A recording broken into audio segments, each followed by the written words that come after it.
Okay, तो इस वाले नेक्स्ट पार्ट में चलिए हम अगले क्वेश्चंस की बात करते हैं। देखिए हमने छोड़ा था लास्ट टाइम कहाँ पे, राउटर की मेमोरीज के ऊपर, राइट। तो क्वेश्चन नंबर 11 में क्या पूछता है, what is boot P, boot strap protocol. देखिए अगर आप सर्वर के अराउंड आपने थोड़ा बहुत काम किया है या पढ़ा है, आपने DHCP प्रोटोकॉल पढ़ी होगी, राइट। या फिर राउटर में भी हमने देखा है हमारे राउटिंग वाले पार्ट में कि कैसे राउटर को एज ए DHCP सर्वर आप कन्फिगर कर सकते हैं।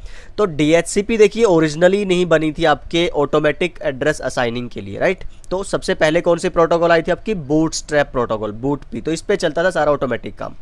तो जो आपकी DHCP है एक्चुअली ये बूट पी पे ही डिजाइंड है, जो इसका मैसेज फॉर्मेट था इनिशियली वो बूट पी पे ही बनाया गया था। तो यस यू कैन से जो आपकी बूट स्ट्रैप प्रोटोकॉल ये आपकी ऑटोमेटिक IP एड्रेस असाइन करवाने के लिए यूज की जाती थी बिफोर DHCP, राइट। तो अभी कौन सी यूज होती है आपकी, DHCP। ओके देन फिर आपसे पूछता है कि एप्लीकेशन लेयर का नेटवर्किंग में क्या काम है। तो सबसे मेन काम तो आपको पता ही है, ये आपको दिख रहा है मैं ब्राउज़र ओपन करके बैठा हूँ यहाँ और अपनी PDF फाइल को यहाँ पे रीड कर रहा हूँ। तो मैं अपनी PDF फाइल को समझिए क्या तब तक रीड कर पाता जब तक ये ब्राउज़र मेरे पास ना होता। याद है आपको विंडोज़ ने विंडो 10 में माइक्रोसॉफ्ट ने ये एज में फीचर दिया है आपको, आप यहाँ देखेंगे ना ये एज का नया अपडेटेड वर्जन है बिल्कुल नीचे। तो माइक्रोसॉफ्ट एज जो हमारा है वो PDF रीडर का भी काम करता है, देखिए एनोटेशन का भी काम करता है। आप देखिए यहाँ पे अगर इसको सेलेक्ट करते हैं और यहाँ पे हाईलाइट के ऑप्शन मिलेंगे, आप इसको रीड अलाउड कर सकते हैं, राइट। बहुत सारे ऑप्शन आपको देता है। मुझे तो ये इवन जो एडोब का PDF रीडर उससे भी ज़्यादा अच्छा लगता है। तो आपको maybe I don't know कुछ लोगों को ये अजीब लगता हो, आप सोचते हो कि PPT में सर क्यों नहीं रन करते हैं ये, तो मुझे ये कंफर्टेबल लगता है। But yes if you think कि PPTs आर मोर बेटर, आप मुझे बता सकते हैं कमेंट्स में, क्योंकि ये सब कुछ आपके लिए ही है, आपको जो कन्वीनियंट लगेगा हम वही फॉलो करेंगे, राइट। तो हाँ मैं बात कर रहा था एप्लीकेशन लेयर की।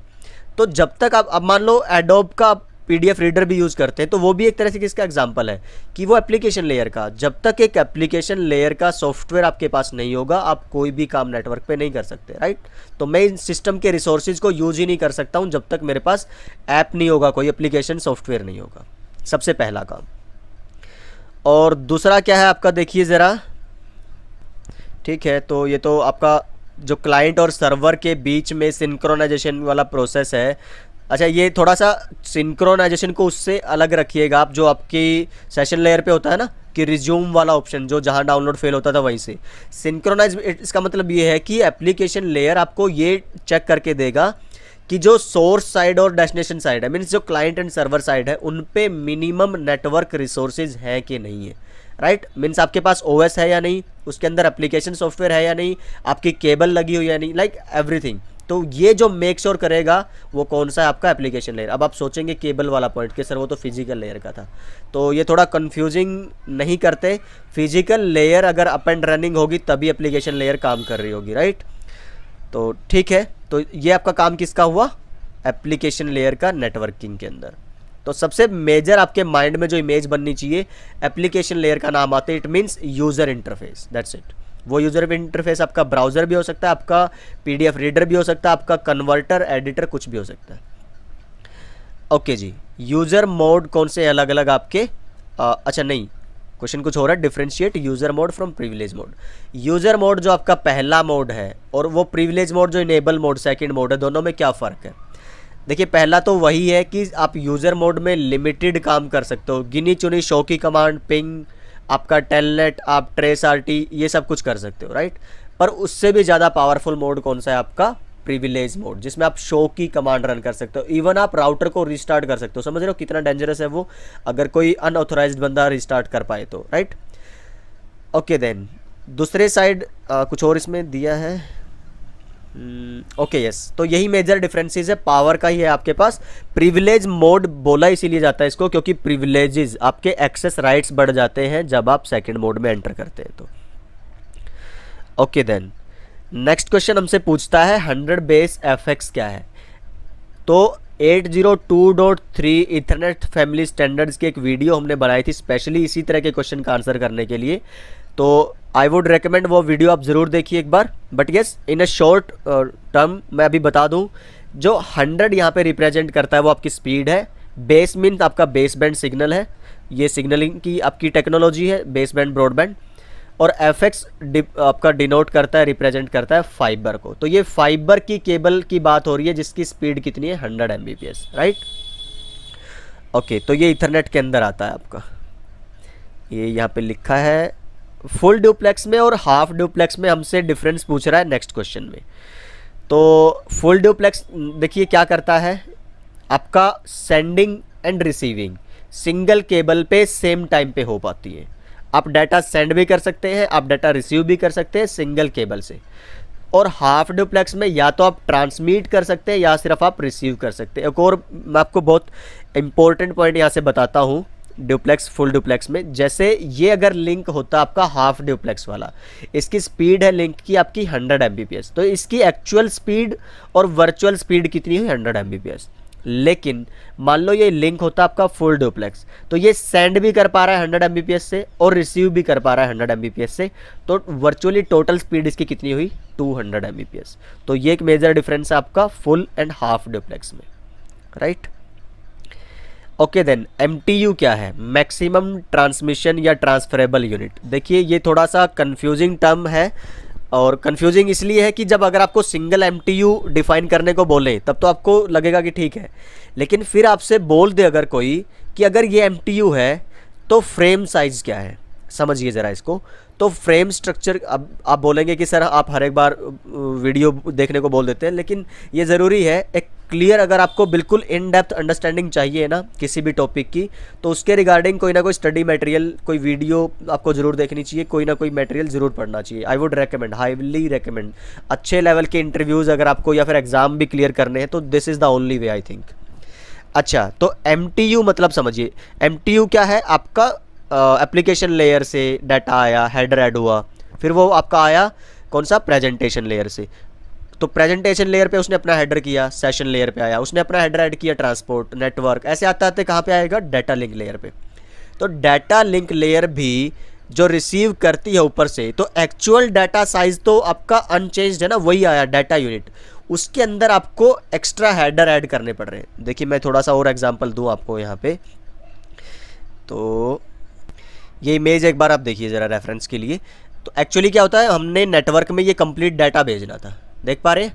मान लो कोई 1 GB की 10 GB की वीडियो है, या फिर आपका 500 MB का कोई डॉक्यूमेंट, कुछ भी हो सकता है। अब आपको पता है वो आप एक साथ इतना नहीं भेज सकते ना नेटवर्क में, छोटे छोटे आपको टुकड़ों में तोड़ना पड़ेगा उसको, और कई लोग उसको सेगमेंट बोलते हैं, पैकेट बोलते हैं, या फिर फ्रेम। तो अभी हम उस डिटेल में नहीं जा रहे, हम सिर्फ क्या बात करते हैं, देखिए जब वो पैकेट सेगमेंट बनते हैं ना, वो तब बनेंगे जब उनके साथ किसी लेयर का कोई हेडर लगेगा। फिलहाल इनको क्या बोला जाता है, कंप्लीट तो डाटा है और छोटे छोटे पार्ट को बोलते हैं डाटा यूनिट या DU। जब ये DU आपका आता है एप्लीकेशन लेयर पे, इसके साथ हेडर ऐड हुआ, फिर जब ये आएगा हेडर प्लस DU, आपका हेडर किसका था, एप्लीकेशन लेयर का, फिर प्रेजेंटेशन लेयर पे आएगी तो ये लेयर अपना हेडर लगाएगी। इस तरह से हर एक लेयर अपना हेडर हेडर हेडर ऐसे लगाती चली जाएगी। और आपकी डाटा लिंक लेयर पे हेडर के साथ साथ ट्रेलर भी ऐड होगा, राइट। ये मैंने थोड़ा गलत किया हुआ है, नेटवर्क पे लगाया, ये कहाँ लगेगा, डाटा लिंक लेयर पे। तो ये वाला जो पार्ट है आपका, ये इनकैप्सुलेशन है। यहाँ से देखिए ये जो DU है ये तो सेम है ना हर जगह, ये है मेन डाटा तो जो हमने भेजना था नेटवर्क में। ये वाले तो सिर्फ हमने एड्रेसेज लगाए हैं ताकि आपको IP का पता रहे, मैक का पता रहे कहाँ पे भेजना है, पोर्ट नंबर का पता रहे, राइट। तो अब देखिए जो MTU है, वो MTU सिर्फ ये वाला पार्ट है कि आप कितना डाटा भेज सकते हैं नेटवर्क में मैक्सिमम। तो इसका साइज होता है 1500 बाइट। फिर अगर कोई आपसे बोले फ्रेम साइज, तो वो है अलग चीज़। ये जो टोटल आपका MTU रहेगा, मीन्स ये डाटा यूनिट का साइज, पेलोड भी बोलते हैं इसको। और फिर आप जो हेडर लगाएंगे, फिर आप जो ट्रेलर्स लगाएंगे, इस लेयर के भी, डाटा लिंक लेयर के भी और ऊपर वाले लेयर्स के भी, उन सबका टोटल साइज मिला के आपका बनता है फ्रेम साइज। तो MTU आपका है 1500 बाइट, फ्रेम साइज आपका 1518 से लेके 1526 या 1542 बाइट भी हो सकता है। उसके लिए आपको देखनी पड़ेगी हमारी फ्रेम स्ट्रक्चर वाली वीडियो, राइट। उसमें पता चलेगा कि कैसे आपका 6 बाइट का डेस्टिनेशन मैक ऐड होता है, 6 बाइट का आपका सोर्स मैक है, फिर आपका VLAN टैग है, फिर आपका उसमें SFD है, आपका इंटरलीव गैप, बहुत सारी टर्म्स रहती हैं, राइट। टोटल मिला के आपका मिनिमम 18 बाइट के हेडर ऐड होते हैं और मैक्सिमम 42 बाइट के हेडर।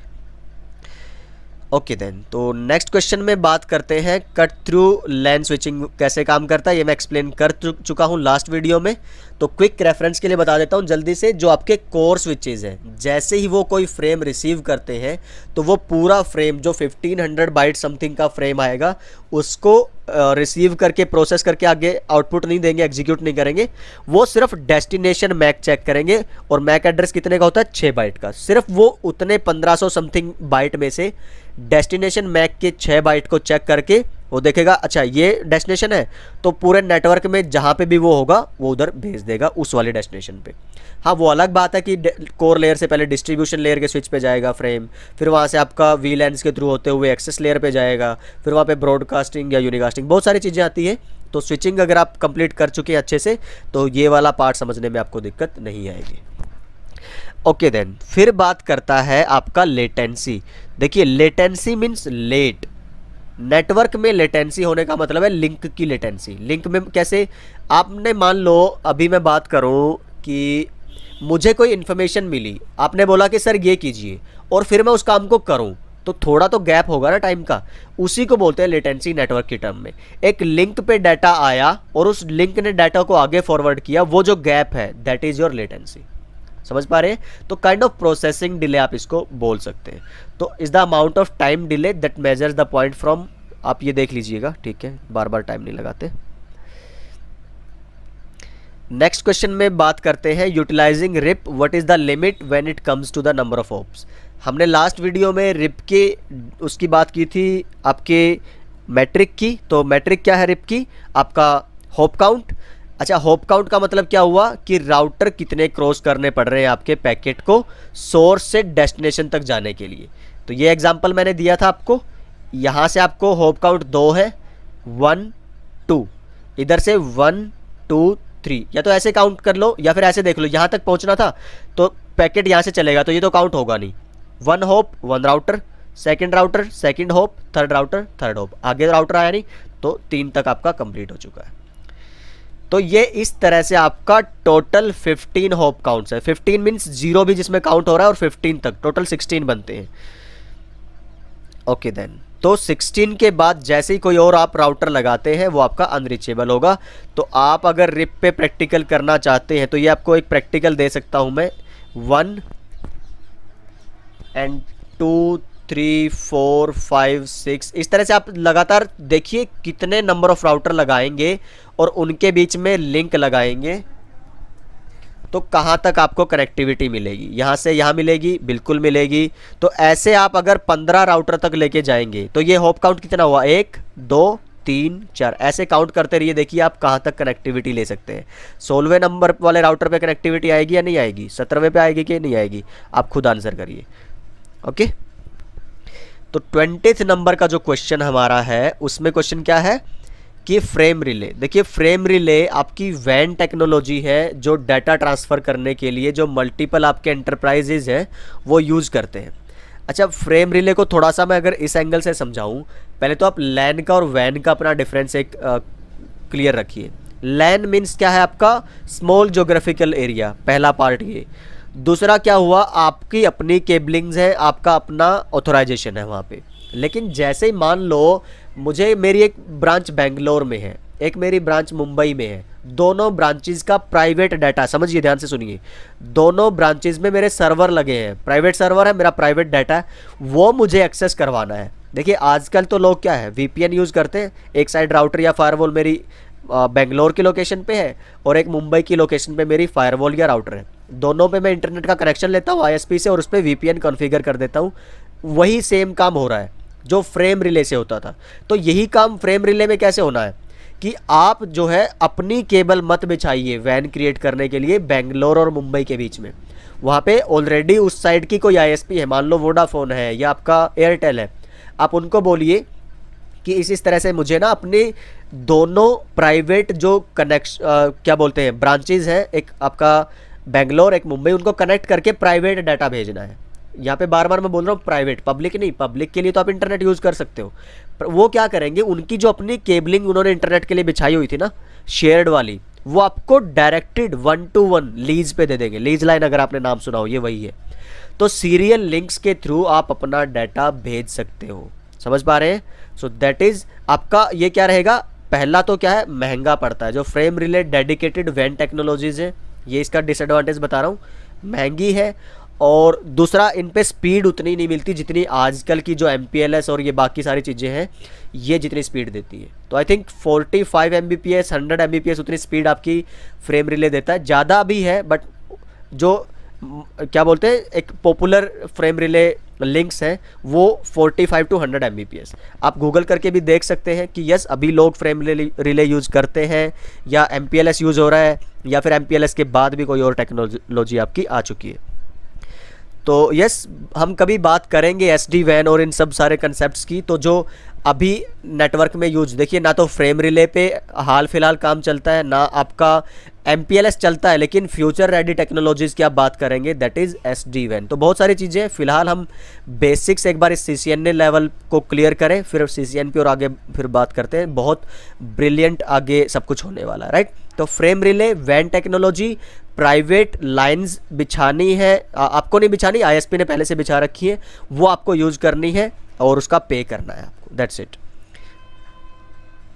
ओके देन, सो इस वीडियो में आई थिंक इतना ही। ये 10 क्वेश्चंस हमने डिस्कस किए, अगली वीडियो में बात करेंगे हम बाकी सारे क्वेश्चंस की, राइट। तो मिलते हैं नेक्स्ट वीडियो में।